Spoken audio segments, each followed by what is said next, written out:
filho do deputado Raimundo Cotrim é encontrado morto dentro de casa. Ainda não se sabe as causas que levaram à morte do filho do deputado estadual. Defesa Civil interdita casas em áreas de risco em São Luís. Mês de março violento, foram mais de 2 homicídios registrados por dia. A primeira execução aconteceu no final do dia 11, uma segunda-feira. 11 máquinas caça-níqueis são apreendidas no bairro Vicente Fialho. Na edição de hoje, você vai ver o impasse do imposto das moradias do programa Minha Casa Minha Vida de São José de Ribamar. Cada unidade tem um orçamento estimado em R$ 37 mil. As principais notícias desta segunda-feira, 1º de abril, você confere agora no Maranhão Acontece.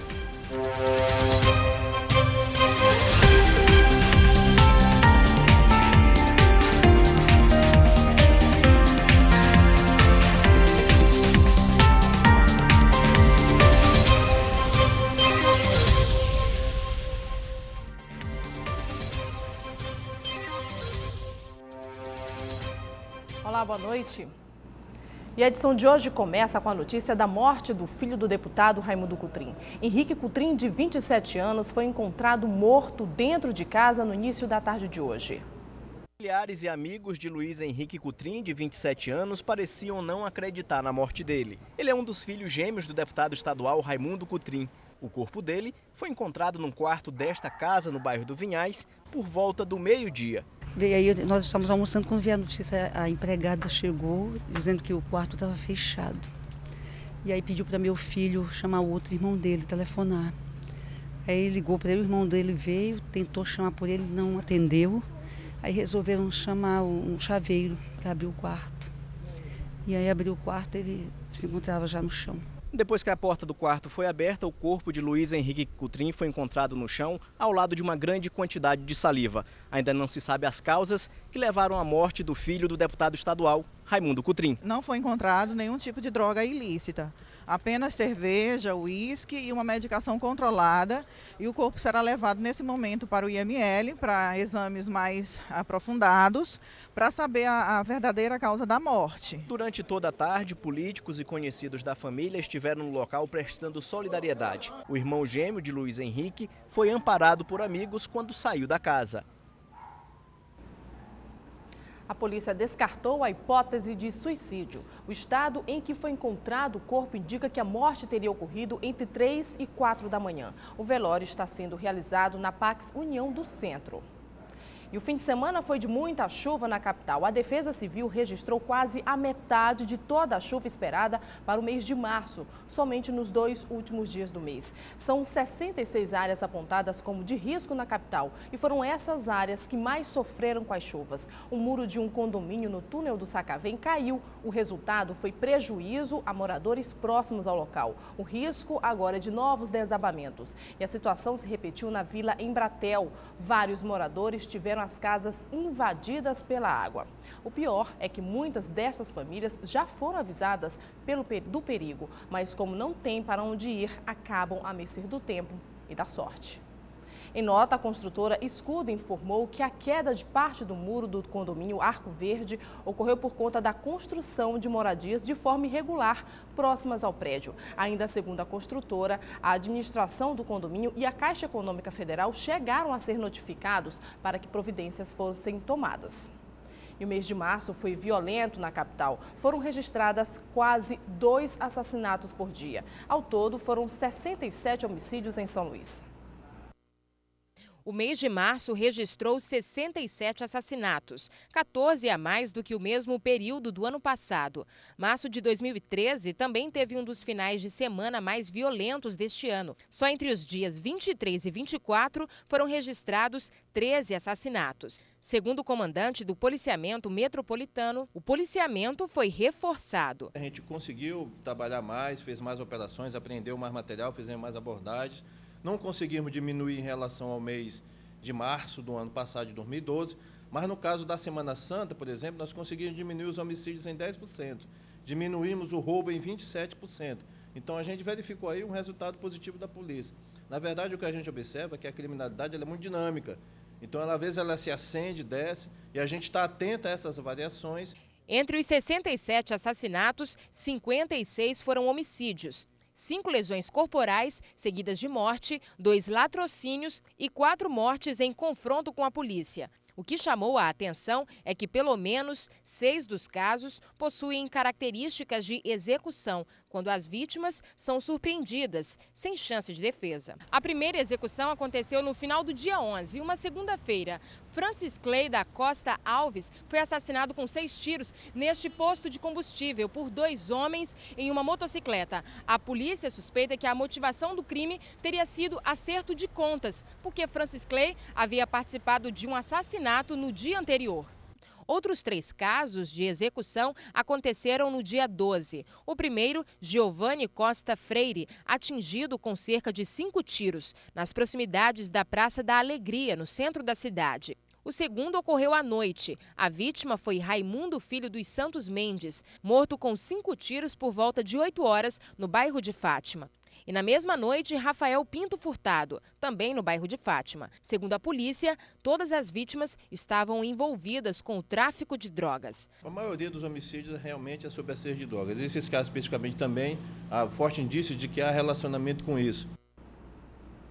E a Secretaria de Estado de Justiça e de Administração Penitenciária informou que os detentos Marcos Aurélio da Silva, de 42 anos, e Durval Oliveira Rodrigues, de 35 anos, internos do Presídio São Luís II, foram encontrados mortos na tarde de hoje. Os corpos das vítimas foram achados por agentes penitenciários. As vítimas teriam sido atingidas por várias chuçadas. Foi aberto um inquérito para a investigação do caso.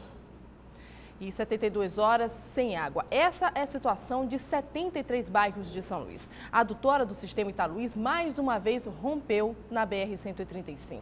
Engenheiros e técnicos terminaram os reparos na rede na tarde de hoje.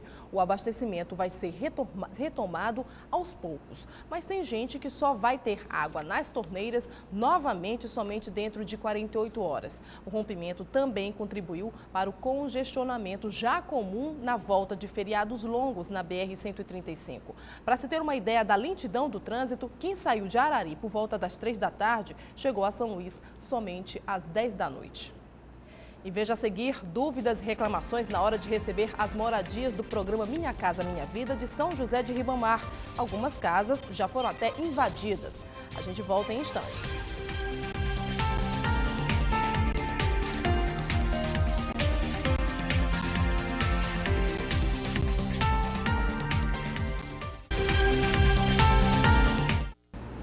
Vamos agora ao nosso giro de notícias sobre os bastidores da política no Maranhão.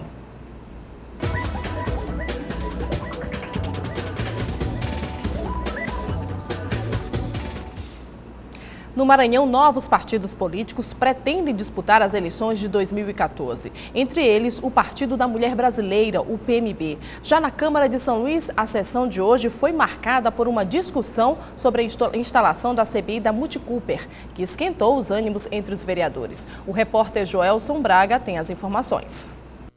A semana começou quente na Câmara Municipal. A instalação da CPI das terceirizadas motivou um bate-boca geral na sessão desta segunda-feira. Mas antes de mostrarmos isso, nós preparamos uma matéria sobre a criação de novos partidos. O Partido da Mulher Brasileira está se mobilizando em São Luís para recolher assinaturas. Acompanhe a matéria. No Brasil, existem hoje 30 partidos registrados, mas visando as próximas eleições, este número pode crescer.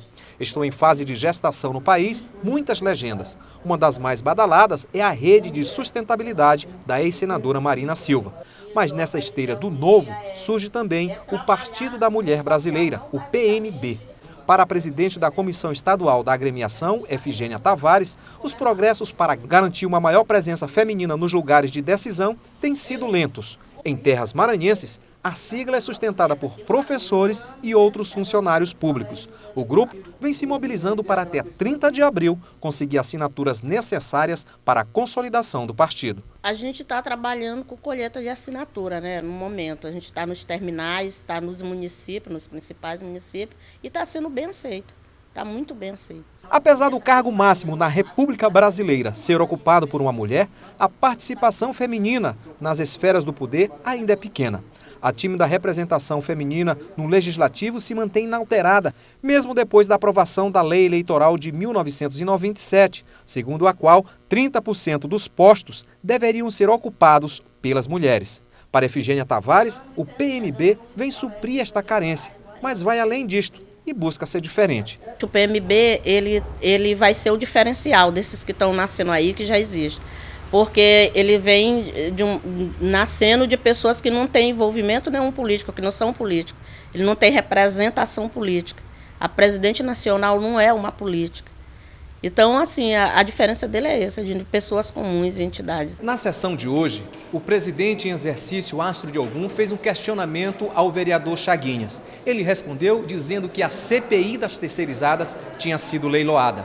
Pronto, foi um estopim para uma discussão geral. Acompanhe como foi. Logo no pequeno expediente, o vereador Chaguinhas discursou e disse que de maneira melancólica retirava o pedido de instalação da CPI. Ele usou a tribuna por 10 minutos e chegou a dizer que a Câmara não poderia ser uma casa apenas de aplausos e de requerimentos. Mas após o discurso, quando a vereadora Rose Salles questionou a mesa diretora se o requerimento estava aberto para assinatura, Chaguinhas disse que achava estranho que depois de tanto tempo, só agora surgiu o questionamento. E aí, o clima esquentou.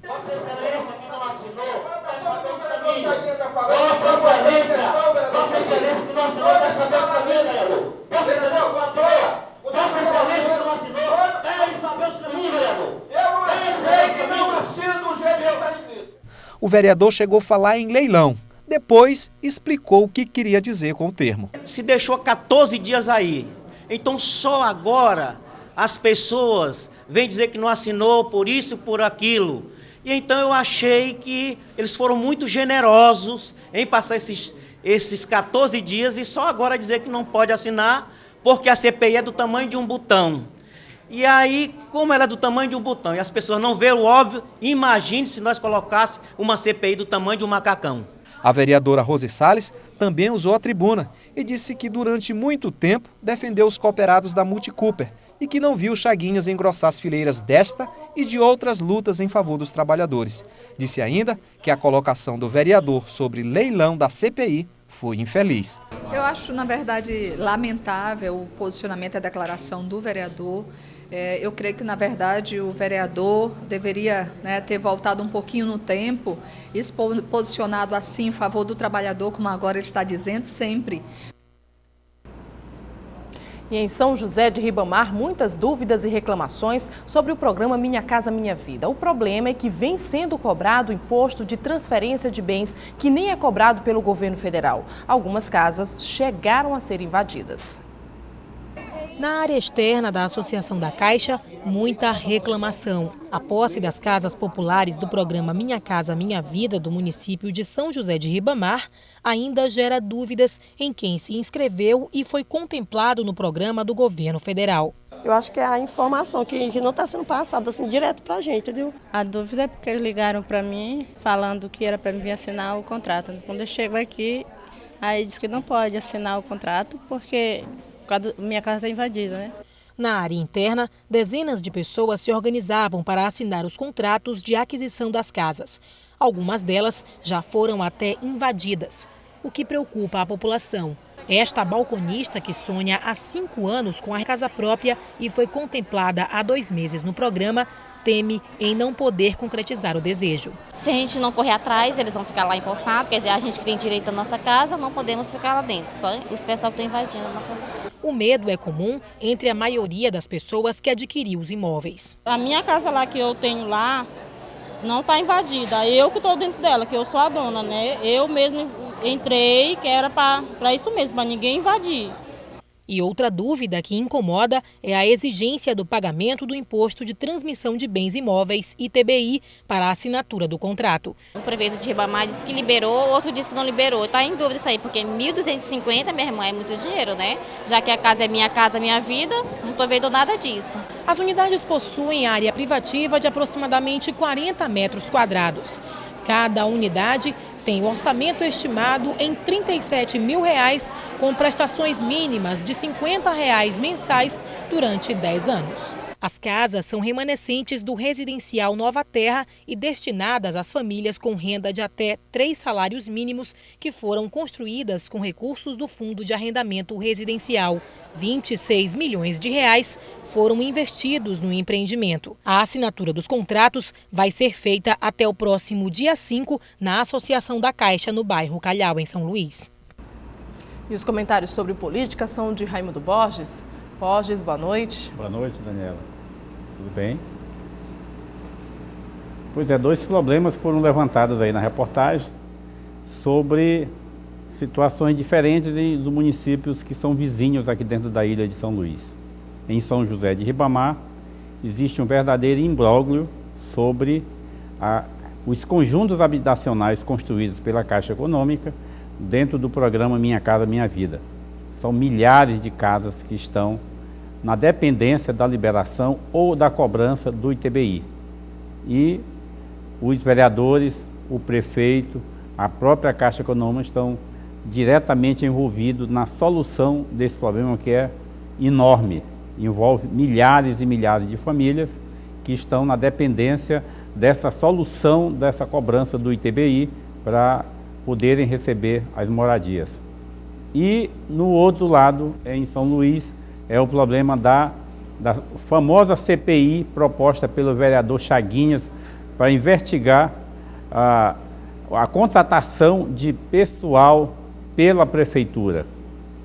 É uma CPI que vem sendo protelada já há algumas semanas e o vereador Chaguinhas viu que depois da Semana Santa, os vereadores que antes já haviam assinado o pedido de CPI, desistiram e retiraram as assinaturas. A CPI mingou. Ela, na verdade, ela já nasceu com essa sensação de que não chegaria ao fim. Uma CPI é um instrumento poderoso das casas legislativas para investigar determinados acontecimentos, determinadas atitudes ou práticas do Poder Executivo ou até de outras áreas. E a Câmara de Vereadores de São Luís não conseguiu assinar essa proposta de CPI que tem regra determinada, tem um objetivo definido, tem fato determinado para ser investigado. Pelo que se viu, a proposta do vereador Chaguinhas, ela não atendia todos a esses requisitos, que era para investigar os contratados pela prefeitura, as empresas que prestam serviço nas escolas do município. São milhares de pessoas que são contratadas sem concurso. Esse é um dos pontos que tem que ser ampliado essa discussão, ou dentro ou fora da CPI, mas tem que ser discutido, porque são milhares de pessoas que as escolas não funcionam sem elas. Essas pessoas são as pessoas que não são professores, que estão dentro das escolas, mas que são necessárias. E aí é que a CPI do vereador Chaguinhas esbarrou nesses impasses. Ele se remexeu de todo lado, esbravejou, mas não teve jeito. A CPI realmente não deu nem para sair, para depois se transformar numa pizza. Ela morreu no nascedouro. Uma proposta realmente que precisa ser muito aperfeiçoada. Borges, obrigada. Boa noite. E no próximo bloco, uma entrevista com o diretor da Blitz Urbana, Arthur Guimarães. E você vai ver que, mais uma vez, máquinas caça-níqueis foram fechadas, foram apreendidas em São Luís. Voltamos já já.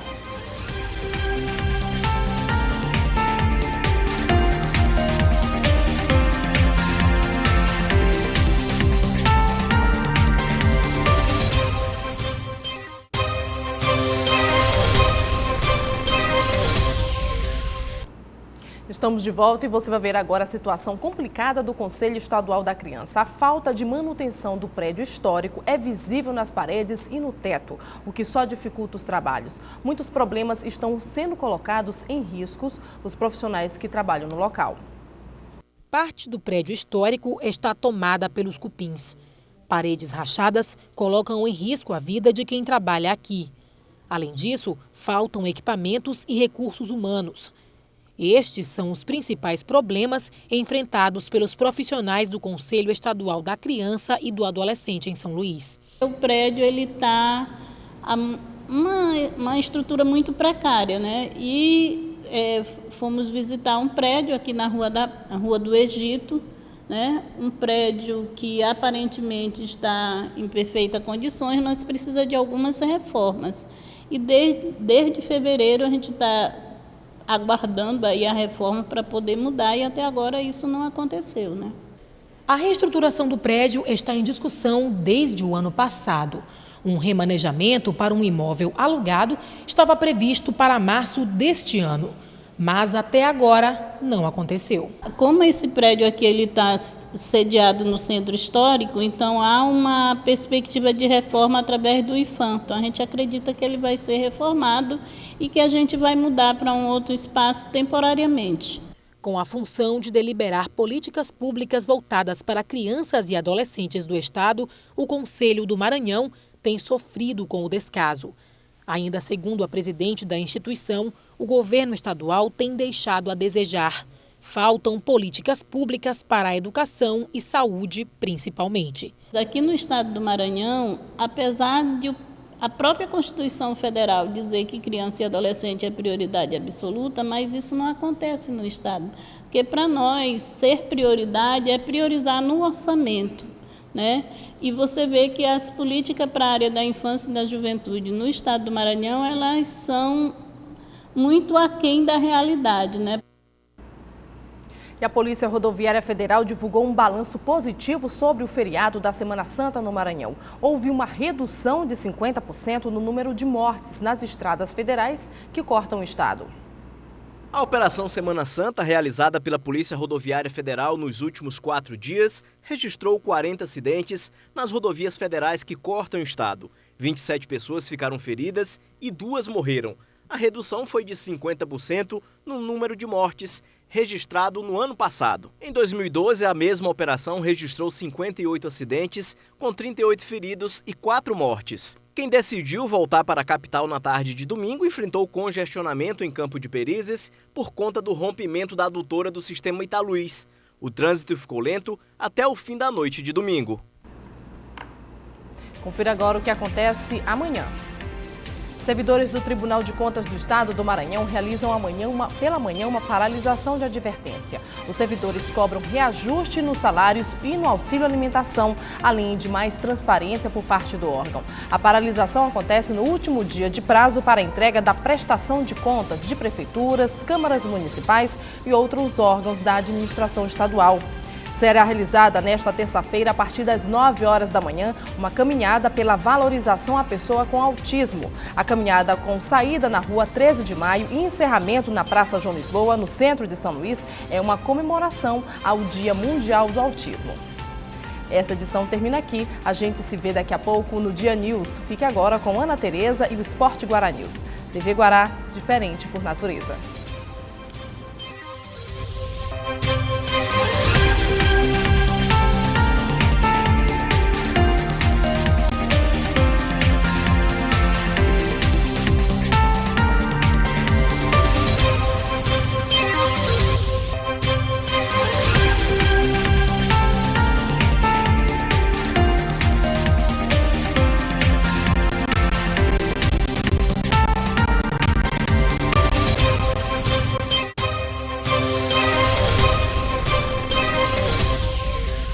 Estamos de volta e falando dos números da Blitz Urbana, resultado já de 90 dias de trabalho da nova gestão. Eu converso aqui com Arthur Guimarães, diretor da Blitz Urbana. Boa noite. Boa noite. Foram 90 dias de trabalho, já tem como classificar se o trabalho vem sendo positivo ou então vocês percebem que precisam de mais operações e de mais ações para a Blitz Urbana? Boa noite. O trabalho realizado na Blitz Urbana nesses 90 dias foi avaliado de bom feito. Mas temos que evoluir muito, há muito a ser feito ainda na cidade de São Luís, mas deflagramos em 90 dias as operações Obra Legal e a Operação Placa Legal, em que vem para fiscalizar e conscientizar aquele proprietário, aquele construtor, da legislação urbana da cidade, do nosso plano diretor, da nossa legislação de zoneamento, uso e ocupação do solo, do nosso decreto de placas, para a partir daí notificar, conscientizar e fazer uma fiscalização repressiva em quem está cometendo irregularidades. Aquelas placas que a gente percebe foram cerca de 2.000 placas retiradas, né, isso, durante esses 90 dias. E a gente percebe que aqui em São Luís tem uma prática, eu não sei se mais comum ou menos comum depois da entrada de vocês, da nova gestão, em relação a placas próximas uma das outras, outdoors. A gente percebe que eles são colocados em locais muito próximos, o que é, de acordo com nossas leis municipais, é irregular, não é isso? Isso. Nós temos um decreto municipal, o decreto 25.300, em que ele regulamenta todas as aplicações e todas as instalações de placas. As placas, quando elas estão em logradouros públicos, elas já são irregulares. Então, num poste, numa calçada, num retorno, ela está irregular e a gente faz a apreensão imediata dessas placas. E os outdoors? Outdoors, o proprietário do outdoor ou da empresa de publicidade deve fazer o pedido perante a Blitz Urbana.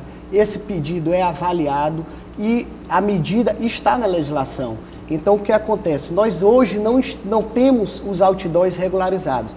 Abrimos um edital na cidade em 18 de janeiro, as empresas compareceram e a partir daí nós estamos identificando qual outdoor foi instalado posteriormente e esse será o irregular e que deverá ser retirado. E a operação chamada Obra Legal, vocês também estão fiscalizando a regularidade dessas obras? Toda obra feita na cidade de São Luís deve respeitar o plano diretor, a nossa lei de zoneamento, uso e ocupação do solo e o nosso código de obras. E ele deve pedir a licença para a Prefeitura de São Luís através da Secretaria de Urbanismo. E a Blitz Urbana, que é uma secretaria de fiscalização, realiza essa fiscalização e verifica quais as irregularidades. E temos encontrado obras com alvarás vencidos, obras sem alvará. Foram cerca de 120 fiscalizações? 120 fiscalizações nesses 90 dias. Foram mais de 60 obras embargadas, mais de 40 obras notificadas para que eles possam comparecer à Blitz Urbana e à Secretaria de Urbanismo e regularizar a sua obra. Outro ponto questionado também em relação à ocupação de vendedores ambulantes, principalmente naquela região ali do centro, da Rua Grande. Como é que está essa situação? Vocês já têm um plano para aquela situação ali? Porque a gente sabe que é uma desordenação. Nós recebemos o início da gestão, o comércio do centro de São Luís de forma desorganizada, sem nenhum cadastro na prefeitura.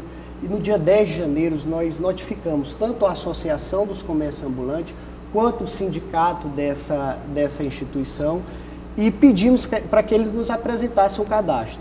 O prazo se esgota agora, dia 8 de abril, na sexta-feira. Estamos aguardando a notificação dessas instituições e a partir daí iremos montar um plano de organização dentro do centro de São Luís, sabendo eles que da forma que está não vai ficar. Nós iremos organizar, iremos cadastrar e iremos fazer o passeio público da população de São Luís.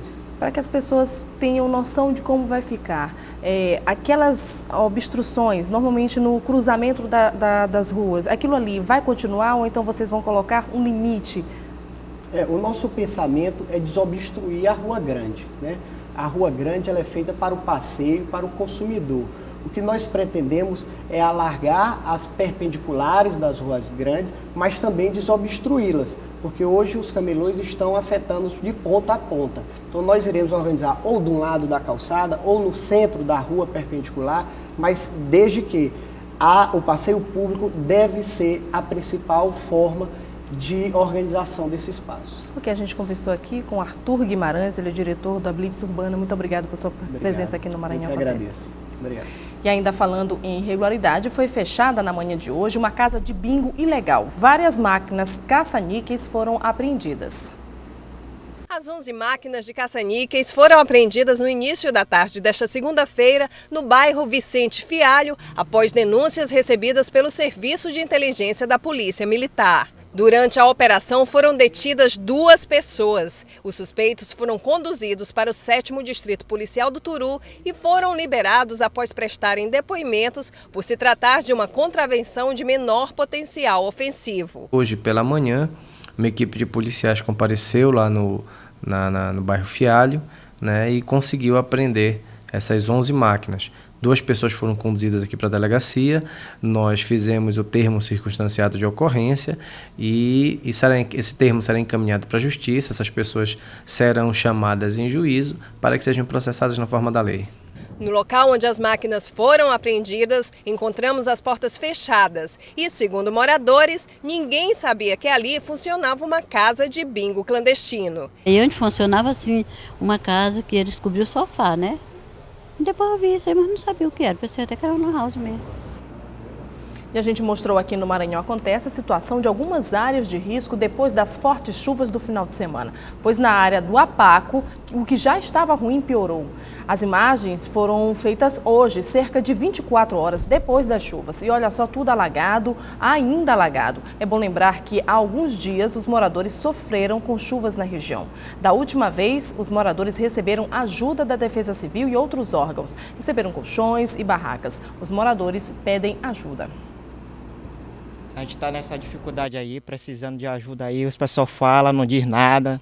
A gente está precisando de ajuda também, nada. Falta de água, precária. A condição daqui é ruim. Até de passar aqui, ó, é ruim. Entendeu? Aí tem dengue, tem um bocado de coisa aí que a gente perde até... Eu vou admitir não, mas eu tô quase desistindo daqui, tu acredita? E se não fosse aí uns voluntários que vocês acabaram de ver, das igrejas, grupo de ativistas, e a imprensa, vocês que nos dão aí a oportunidade de gritar, de falar à sociedade maranhense, ao povo de São Luís também, que é muito acolhedor, nós não estaríamos nem comendo. Eu vou fazer um apelo aqui rapidinho.